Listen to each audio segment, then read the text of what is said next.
O sol ardia como brasa viva sobre a poeira da fazenda São Sebastião, e o silêncio pesado da tarde era cortado apenas pelo choro abafado de uma criança. No portão principal de madeira, carcomido pelo tempo e marcado pelos anos de chuva e sol implacável, estava ajoelhada uma mulher magra, de vestido surrado e pés descalços cobertos de barro seco. Seus cabelos negros caíam despenteados sobre o rosto queimado pelo sol, e nos braços tremia um menino de não mais que 4 anos, agarrado ao pescoço dela como se fosse sua única âncora no mundo. A mulher soluçava baixo, com a voz quebrada pela humilhação e pelo cansaço de quem já não tinha mais forças para lutar. "Por favor, senhor, eu só preciso falar com o patrão. Só 1 minutinho", suplicava ela ao capanga alto e largo que bloqueava a entrada, os braços cruzados sobre o peito como se fosse uma muralha de carne e osso. O homem cuspia no chão e ria, mostrando os dentes amarelados. "Sai daqui, mulher. O coronel Augusto não tem tempo para ouvir história de gente sem pouso.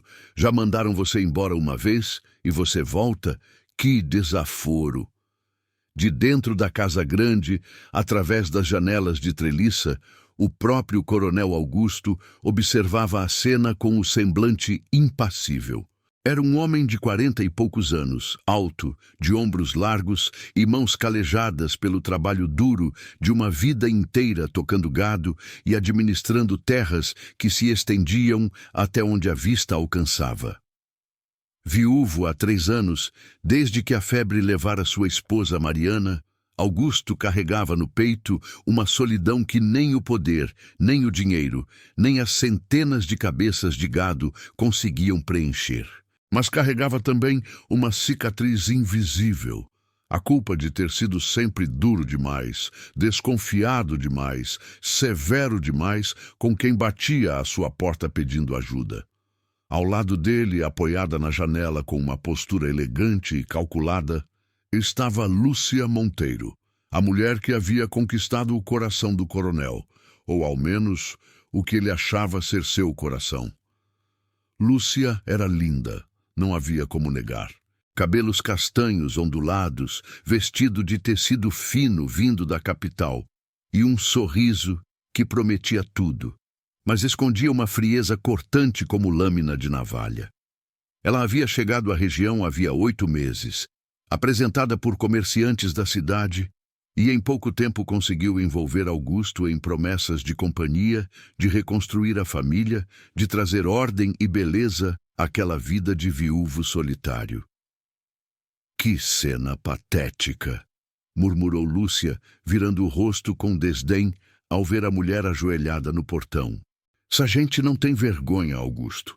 Vem aqui esperando que você resolva a vida deles. Se você ceder uma vez, vão virar uma praga." Augusto ficou em silêncio, apenas observando. Algo dentro dele se mexia incômodo, mas ele afastava o pensamento. Ele sempre fora homem de pulso firme, havia construído tudo o que tinha com as próprias mãos, sem pedir favor a ninguém. Por que essas pessoas não faziam o mesmo? A mulher no portão insistia, agora com a voz rouca de tanto chorar. Meu filho está com fome. Eu só quero trabalho. Qualquer coisa. Lavar roupa, cozinhar, limpar o chiqueiro. Qualquer coisa." O menino, de olhos fundos e bochechas magras, abraçava a mãe com força e choramingava baixinho. Mas então, de repente, ele ergueu o rostinho e olhou para a casa grande. Seus olhos brilharam com uma esperança tão pura, tão inocente, que por um instante pareceu que a luz do sol havia pousado sobre ele. "Mamãe, aquela casa parece com a casa do papai. Será que o papai está lá dentro?" A mulher apertou o filho contra o peito e desviou o olhar, mordendo os lábios para conter o choro que ameaçava explodir. "Seu pai não está aqui, meu amor. Ele foi embora faz tempo." O capanga, impaciente, avançou um passo e ergueu a mão como se fosse empurrar a mulher. "Chega de lamúria. Se não sair agora, eu te arrasto daqui." Foi quando uma voz rouca se ergueu da sombra do galpão próximo. Era Tião, o velho capataz da fazenda, um homem de cabelos brancos e costas curvadas por décadas de trabalho duro. Ele andou devagar até o portão, os olhos cansados fixos no capanga.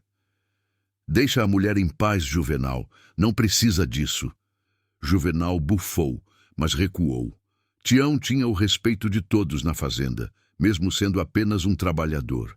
Ele se abaixou diante da mulher e, com uma delicadeza que contrastava com suas mãos ásperas, ofereceu um cantil de água.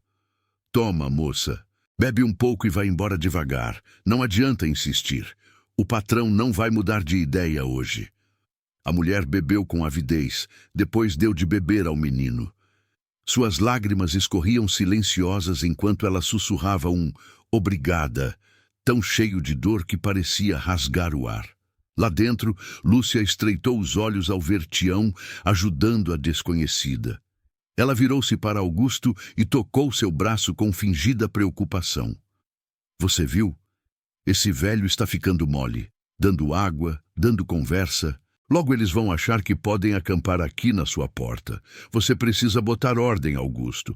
Quando a gente casar, eu não quero esse tipo de gente rondando. Não é seguro para o João Pedro. João Pedro era o filho de Augusto, um menino de 7 anos que havia ficado sem mãe cedo demais. Ele brincava nos fundos da casa, alheio ao drama que se desenrolava no portão. Augusto sentiu o peito apertar ao ouvir o nome do filho. Lúcia sempre sabia exatamente o que dizer para tocar suas feridas. Você tem razão, murmurou ele, afastando-se da janela. Vou falar com Tião. Mas antes que ele pudesse sair, uma dúvida roeu seu peito como bicho danado.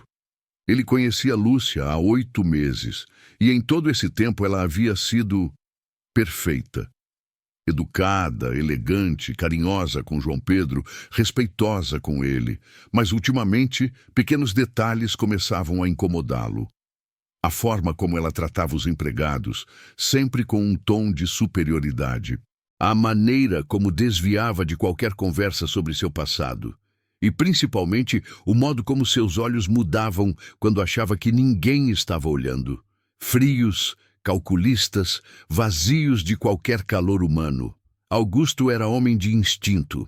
Ele havia sobrevivido a secas, a disputas de terra, a traições de sócios justamente porque sabia ler as pessoas. E algo nele começava a gritar que Lúcia não era quem fingia ser. Naquela noite, enquanto jantavam à luz de lampiões, na mesa farta da casa grande, Augusto observava Lúcia em silêncio. Ela ria, contava histórias da capital, elogiava a comida preparada por Dona Benedita, a cozinheira. Mas quando a velha empregada derrubou um pouco de molho na toalha, o sorriso de Lúcia desapareceu por uma fração de segundo, substituído por uma expressão de nojo e irritação. Essa velha já está gagá demais para trabalhar aqui, comentou Lúcia depois que Benedita saiu, a voz baixa, mas venenosa. Quando a gente casar, eu acho que você devia trocar os empregados, Augusto. Trazer gente nova, mais eficiente, gente que respeite a patroa. Augusto cravou os olhos nela. Dona Benedita trabalha aqui há 20 anos. Ela ajudou a criar meu filho quando Mariana morreu. Lúcia piscou, percebendo que havia pisado em terreno perigoso. Rapidamente, seu rosto se suavizou. Ah, meu amor, me desculpa. Eu não quis desrespeitar. É só que eu quero que tudo seja perfeito para nossa nova vida. Você merece o melhor. Ela tocou a mão dele por cima da mesa, e Augusto sentiu o frio daqueles dedos. Naquele momento, uma certeza brutal caiu sobre ele como um raio. Ele precisava ter certeza de quem era aquela mulher antes de se casar com ela, antes de colocá-la como mãe de seu filho, antes de entregar a ela as chaves da casa que ele havia construído com sangue e suor. E foi ali, naquela noite abafada de verão, que uma ideia começou a se formar na mente do coronel Augusto. Uma ideia perigosa, ousada, mas necessária. Ele iria testá-la, iria descobrir o que ela realmente era, mesmo que para isso ele tivesse que se tornar outra pessoa. Nos dias seguintes, Augusto começou a preparar seu plano. Ele conversou discretamente com Tião, o único homem em quem confiava plenamente. Tião, eu preciso de um favor, e não pode perguntar o motivo. O velho capataz o olhou com aqueles olhos de quem já tinha visto o mundo girar muitas vezes. Pode falar, patrão. Eu vou me disfarçar de peão. Quero ver como Dona Lúcia trata alguém que ela acha que é pobre, que é ninguém. Você vai espalhar a notícia de que eu viajei para a capital por uns dias. E vai me arrumar roupa velha, me ensinar a andar diferente, a falar diferente. Eu quero desaparecer como coronel e aparecer como um pé rapado qualquer. Tião franziu a testa, preocupado. Patrão, isso é perigoso. E se ela descobrir? Ela não vai descobrir. E se eu estiver errado sobre ela, melhor. Mas, se eu estiver certo... Tião, eu preciso saber antes de colocar essa mulher dentro da minha casa como esposa. Preciso saber se ela vai tratar meu filho bem quando eu não estiver olhando. Preciso saber se ela vai cuspir na cara dos meus empregados, da minha gente. Preciso saber se o coração dela é de ouro ou de lama. O velho suspirou fundo, mas concordou. Ele conhecia Augusto desde menino. Sabia que quando aquele homem tomava uma decisão, não havia força no mundo que o fizesse voltar atrás. E assim, na madrugada seguinte, enquanto a fazenda ainda dormia sob o manto das estrelas, o coronel Augusto começou sua transformação. Trocou as botas de couro fino por alpercatas gastas. Trocou a camisa alva por trapos sujos de barro e estrume. Esfregou terra no rosto. Despenteou os cabelos. Sujou as unhas. Ele se olhou no reflexo de um balde d'água e quase não se reconheceu. Ali, diante dele, não estava mais o poderoso coronel Augusto. Estava apenas Guto, um peão sem nome, sem terra, sem nada. Tião apareceu na porta do galpão onde ele se escondia, trazendo um chapéu velho de palha. Pronto, patrão. Ninguém vai reconhecer você assim. Mas tome cuidado. Às vezes a gente descobre coisas que era melhor não saber. Augusto colocou o chapéu e ergueu o queixo. Antes de virar um homem rico, ele havia sido pobre. Ele sabia o gosto da fome, o peso da humilhação, a dor de ser tratado como lixo. E agora ele iria revisitar aquele mundo para descobrir a verdade sobre a mulher que dizia amá-lo. Enquanto o sol começava a raiar no horizonte, pintando o céu de laranja e vermelho, o coronel Augusto, agora Guto, o peão, caminhou em direção à casa grande, onde Lúcia já estava acordada, tomando café na varanda. Ele respirou fundo. O teste estava prestes a começar, e nem ele imaginava o quanto aquilo iria mudar tudo. Mas o que Augusto não sabia é que, naquele exato momento, uma sombra do passado estava prestes a voltar à fazenda São Sebastião. E quando ela chegasse, tudo o que ele achava que sabia sobre sua vida iria desmoronar como castelo de areia. A manhã caía quente e abafada sobre a fazenda, e o cheiro de terra seca misturado ao esterco dos currais tomava conta do ar. Lúcia estava sentada na varanda da casa grande, vestida com um roupão de seda que contrastava com a rusticidade do lugar.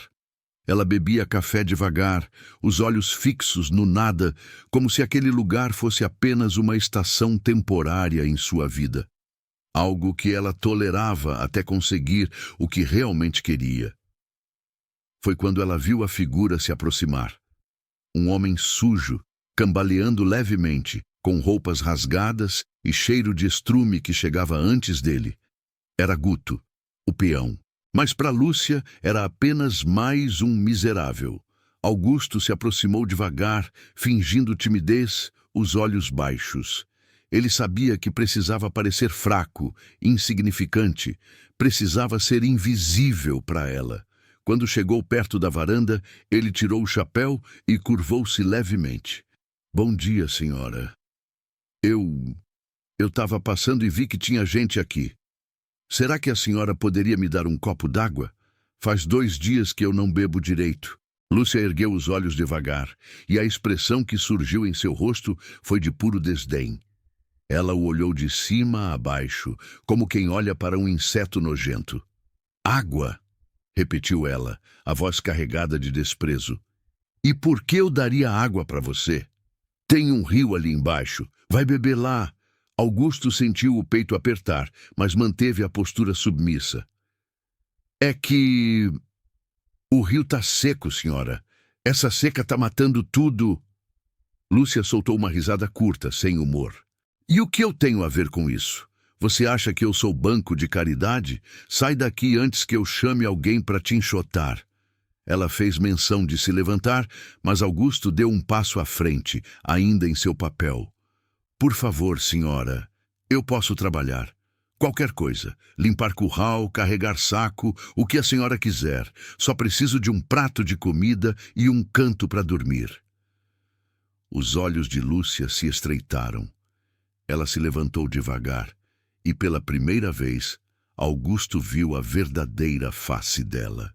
Não havia compaixão, não havia humanidade, havia apenas frieza. Ouve aqui, seu ninguém. Ela sibilou, chegando mais perto. Eu não sei de onde você veio, mas aqui não é lugar para vagabundo. O dono dessa fazenda é um homem importante e quando eu me casar com ele, eu vou mandar nesse lugar. E gente como você... Ela cuspiu no chão, perto dos pés dele. Gente como você não vai sujar meu quintal. Augusto permaneceu imóvel, mas por dentro algo queimava.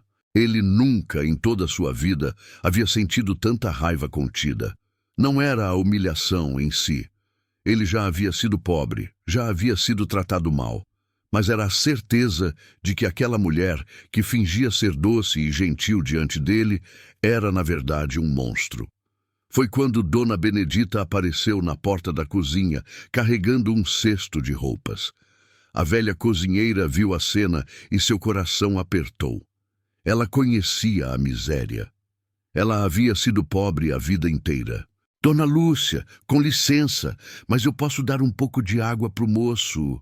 Lúcia virou-se para ela como uma cobra prestes a dar o bote. Você não vai dar nada. Volta para a cozinha e cuida do seu trabalho, velha. Eu não pedi sua opinião. Benedita recuou, assustada, mas não sem antes lançar um olhar de compaixão para o suposto peão. Augusto viu aquele olhar e sentiu algo se partir dentro dele. Benedita, que havia cuidado de seu filho, que havia consolado ele quando Mariana morreu, que era como uma mãe para ele, estava sendo tratada como lixo. E era assim que Lúcia trataria todos eles quando se casasse com ele. Augusto deu um passo para trás, fingindo medo, mas seus punhos estavam cerrados sob os trapos. Me desculpe, senhora. Eu vou embora. É, vai mesmo. E não volte. Se eu te ver por aqui de novo, eu mando te dar uma surra. Ela deu as costas e voltou para dentro da casa, deixando Augusto ali, plantado no meio do terreiro, o coração batendo descompassado. Mas ele não podia revelar ainda. Ele precisava ver mais. Precisava ter certeza absoluta. Ele se afastou devagar, em direção aos galpões, onde ficavam os peões. Ali, ele se sentou em um canto escuro e fechou os olhos, tentando controlar a respiração. Tião apareceu minutos depois, trazendo um cantil de água. Patrão! Você tá bem? Augusto bebeu devagar e enxugou o rosto. Tião, eu nunca imaginei que ela fosse tão... Ele não conseguiu terminar a frase. O velho capataz colocou a mão no ombro dele. Às vezes a gente se engana nas pessoas, patrão. Mas pelo menos agora você sabe. Augusto balançou a cabeça. Ainda não acabou. Eu preciso saber se tem mais alguma coisa. Eu preciso saber até onde vai a maldade dela. Ele ficou escondido o resto da manhã, observando de longe. E foi então que viu algo que congelou seu sangue. Do portão principal da fazenda entrava uma carroça velha e quebrada, puxada por um burro esquelético. E sentada na carroça, com um menino pequeno no colo, estava a mesma mulher que havia sido expulsa dias antes. Era a mulher do portão, e ela estava voltando. Lúcia, que estava na varanda, viu a carroça se aproximar e seu rosto se contorceu de raiva. De novo? Essa mulher não aprende. Ela desceu da varanda como uma tempestade e marchou em direção ao portão. Augusto, ainda escondido, se levantou devagar e começou a se aproximar, mantendo-se nas sombras. A mulher desceu da carroça com dificuldade, segurando o menino pela mão. Ela estava ainda mais magra, ainda mais pálida. Mas havia uma determinação em seus olhos que não estava lá antes. "Por favor", ela começou, mas Lúcia a interrompeu com um grito. "Eu já disse para você não voltar aqui. Que parte você não entendeu?" A mulher respirou fundo e ergueu o queixo. "Eu não vou embora até falar com o coronel Augusto. Eu tenho direito de falar com ele." Lúcia riu, uma risada cruel. "Direito? Você não tem direito nenhum, você é ninguém." O menino, assustado, começou a chorar. E foi quando ele gritou, com a voz fina e desesperada: "Eu quero meu papai. Cadê meu papai?" O mundo parou. Lúcia congelou. Augusto, escondido atrás do galpão, sentiu o sangue gelar nas veias. A mulher puxou o menino para perto de si, tentando acalmá-lo, mas Lúcia já estava se aproximando, os olhos brilhando de ódio. "Papai?" Ela cuspiu a palavra como veneno. "Que papai? Quem é o pai desse moleque?" A mulher apertou os lábios, tremendo. Eu não posso dizer."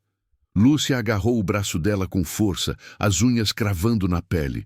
"Você vai dizer sim. Quem é o pai dessa criança? É alguém daqui da fazenda?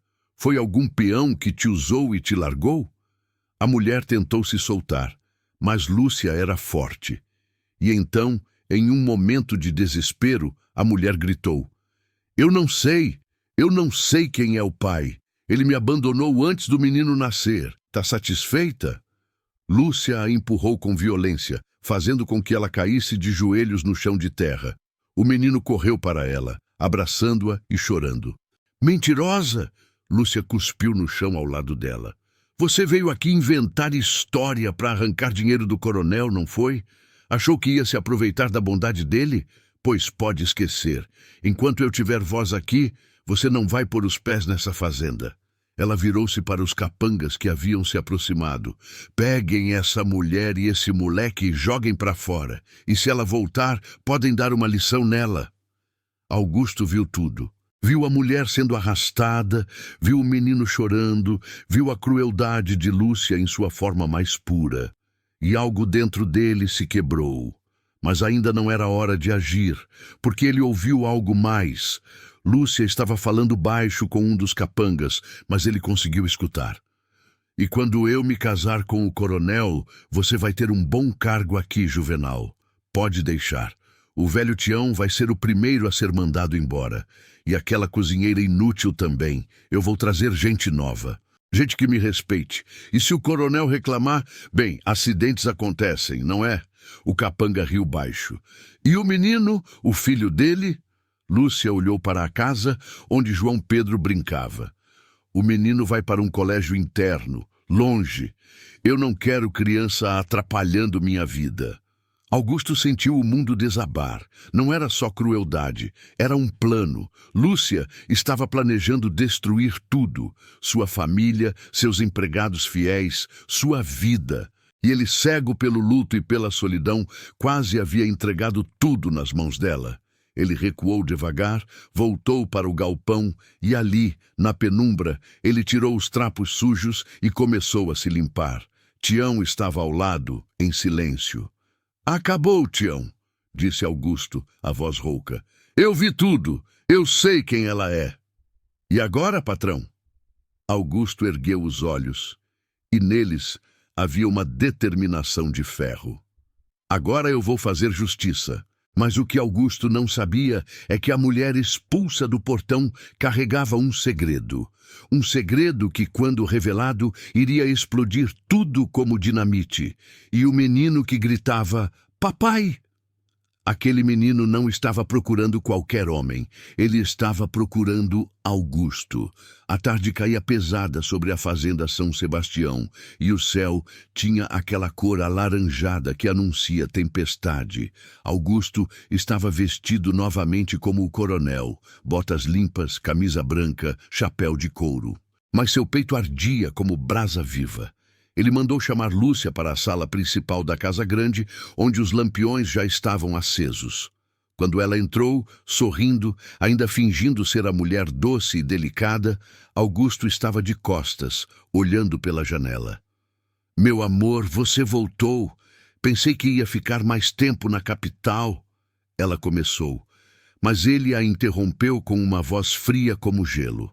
"Senta." Lúcia piscou, surpresa com o tom, mas obedeceu, sentando-se na cadeira em frente à mesa grande de madeira. Augusto virou-se devagar, e quando ela viu os olhos dele, algo dentro dela tremeu. "Augusto, o que aconteceu?" Ele caminhou devagar ao redor da mesa, as mãos nas costas, como um juiz prestes a proferir uma sentença. "Eu fiz uma viagem, Lúcia, mas não para a capital. Eu fiz uma viagem pelo inferno, e você foi minha guia." Ela franziu a testa, tentando entender. "Do que você está falando?" Augusto parou na frente dela e se curvou, ficando na altura dos olhos dela. "Você sabe quem eu vi hoje? Eu vi um homem sujo, pobre, pedindo água. E você sabe o que aconteceu com ele? Ele foi cuspido, humilhado, tratado pior que um cachorro sarnento. E sabe quem fez isso? Você." O rosto de Lúcia empalideceu. Eu não entendo. Aquele homem era eu. Lúcia, era eu." Silêncio. Um silêncio tão profundo que parecia sugar o ar da sala. Lúcia abriu a boca, mas nenhum som saiu. Augusto continuou, a voz tremendo de raiva contida. "Eu me disfarcei de peão para ver quem você realmente é, para ver como você trata quem não pode te dar nada. E eu vi a cobra que você é." Lúcia se levantou bruscamente, o rosto agora vermelho de raiva. "Você me testou? Como você ousa? Que tipo de homem faz isso?" Augusto deu um passo à frente, e pela primeira vez em meses, ele sentiu que estava vendo claro. Um homem que quase entregou a vida dele nas mãos de uma víbora. "Você não me ama, Lúcia. Você ama meu dinheiro, minhas terras, meu poder. E você estava planejando se livrar de todos que eu amo. Benedita, Tião, meu próprio filho. Isso é mentira." "É? Então você não disse para o Juvenal que ia mandar meu filho para um colégio interno, que ia se livrar dos meus empregados, que ia trazer gente nova?" Lúcia congelou. A máscara caiu. Não havia mais como fingir. E então, pela primeira vez, ela mostrou quem realmente era. Seu rosto se retorceu de ódio e ela riu, uma risada amarga e venenosa. E daí? E daí se eu disse? Você acha que eu ia passar o resto da minha vida nesse fim de mundo, cercada de peão fedorento e velhos inúteis? Eu merecia mais que isso. Eu merecia ser a dona de tudo. E você, seu tolo, você ia me dar tudo de bandeja." Augusto sentiu náusea. Como ele tinha sido tão cego. "Sai da minha casa. Agora." Lúcia cruzou os braços. "Ah, é? E quem vai acreditar em você? Quem vai acreditar que a doce e gentil Lúcia é uma megera? Eu vou espalhar que você é louco, que você me caluniou, que você... Silêncio!" A voz de Augusto ecoou pela casa como um trovão. Ele apontou para a porta. "Sai, antes que eu te arraste daqui." Lúcia o encarou por mais um momento, mas percebeu que havia perdido. Ela cuspiu no chão e saiu, batendo a porta com violência. Augusto caiu na cadeira, a respiração ofegante. Tião entrou na sala, seguido por Dona Benedita. "Patrão..." Ela foi embora. Augusto acenou com a cabeça, mas não conseguiu falar. Ele havia descoberto a verdade sobre Lúcia. Mas algo mais o atormentava. Algo que ele tinha visto naquela tarde e que não conseguia tirar da cabeça. O menino que gritou "Papai!". Ele olhou para Tião. Aquela mulher a que foi expulsa do portão, você sabe quem ela é? Tião hesitou. Não, patrão, mas ela disse que tinha algo importante para te contar. Augusto se levantou bruscamente. Onde ela está? Ela foi para o vilarejo, patrão. Mas Augusto não esperou. Ele saiu correndo, montou em seu cavalo e galopou pela estrada de terra sob o céu de tempestade. Ele precisava saber, precisava entender. Quando chegou ao vilarejo, já estava escurecendo. Ele perguntou por ela e uma velha lavadeira apontou para uma casinha miserável no fim da rua. Augusto desceu do cavalo e bateu na porta. Foi o menino quem abriu. O menino, de olhos fundos e bochechas magras. Ele olhou para Augusto e arregalou os olhos. Mamãe! Mamãe! É ele! A mulher apareceu na porta e, quando viu Augusto, suas pernas fraquejaram. Ela caiu de joelhos, chorando. Coronel, perdão por incomodar. Eu só queria... Quem sou eu? Augusto interrompeu a voz rouca. Quem sou eu para esse menino? A mulher ergueu os olhos, e neles havia uma dor tão profunda que Augusto sentiu o coração se partir. Você era amigo do marido dele, do pai dele, Pedro da Silva. Ele morreu faz 2 anos num acidente de trabalho na sua fazenda. E antes de morrer, ele fez você prometer que cuidaria de mim e do menino. Mas eu nunca consegui falar com você. Toda vez que eu tentava, me expulsavam. E então aquela mulher me disse que você tinha mandado me expulsar, que você tinha esquecido da promessa, que você não queria saber de mim. O mundo desabou. Augusto lembrou. Lembrou de Pedro, um homem bom, trabalhador, que havia morrido esmagado por uma carroça de madeira, e ele havia prometido cuidar da viúva e do filho. Mas Lúcia havia mentido para ela, havia dito que ele não queria ajudar, havia expulsado ela, e ele, cego e distraído, nunca havia percebido. Meu Deus, sussurrou Augusto caindo de joelhos. Meu Deus, o que eu fiz? A mulher segurou as mãos dele. Não foi sua culpa, coronel. Foi sim, gritou ele. Foi sim, eu prometi cuidar de você e eu deixei que aquela víbora te expulsasse. Eu deixei você passar fome. Eu deixei seu filho chorando no portão. Ele chorou. Pela primeira vez em anos, o coronel Augusto chorou. E foi então que o menino se aproximou devagar e tocou seu ombro. Não chora, moço. Mamãe disse que você é um homem bom. Augusto ergueu os olhos para o menino e ali, naquele rostinho inocente, ele viu redenção. E assim, sob a chuva que finalmente começava a cair, o coronel Augusto tomou a decisão que mudaria tudo. Mas a justiça ainda não havia sido feita. E Lúcia ainda teria que pagar. A tempestade desabou sobre o sertão naquela noite, como se o céu estivesse lavando todas as maldades da terra. Augusto levou a mulher e o menino de volta para a fazenda, mas desta vez pela porta da frente.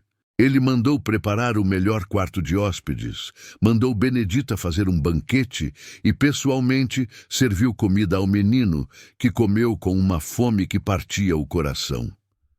A mulher, cujo nome era Isabel, não conseguia acreditar no que estava acontecendo. Coronel, eu não mereço isso tudo. Augusto segurou as mãos dela, os olhos ainda vermelhos de tanto chorar. Isabel, você merece isso e muito mais.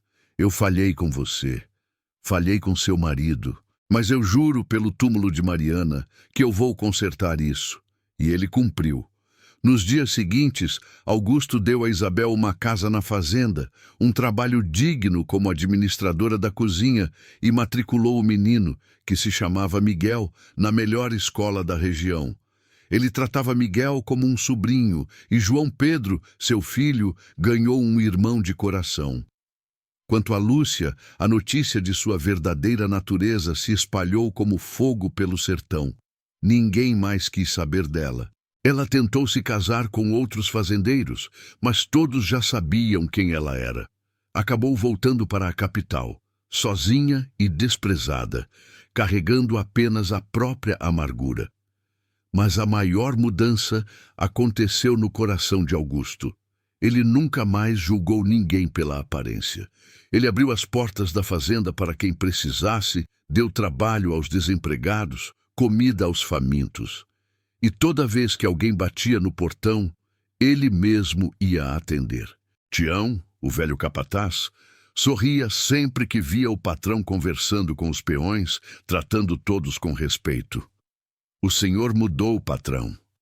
Augusto olhava para o horizonte, onde o sol se punha vermelho sobre as terras que ele tanto amava. Eu não mudei, Tião. Eu só voltei a ser quem eu sempre fui, antes de esquecer de onde vim. E numa tarde qualquer, meses depois, enquanto Augusto trabalhava no curral ao lado dos peões, Miguel veio correndo e se jogou em seus braços. Tio Augusto, olha o que eu aprendi na escola.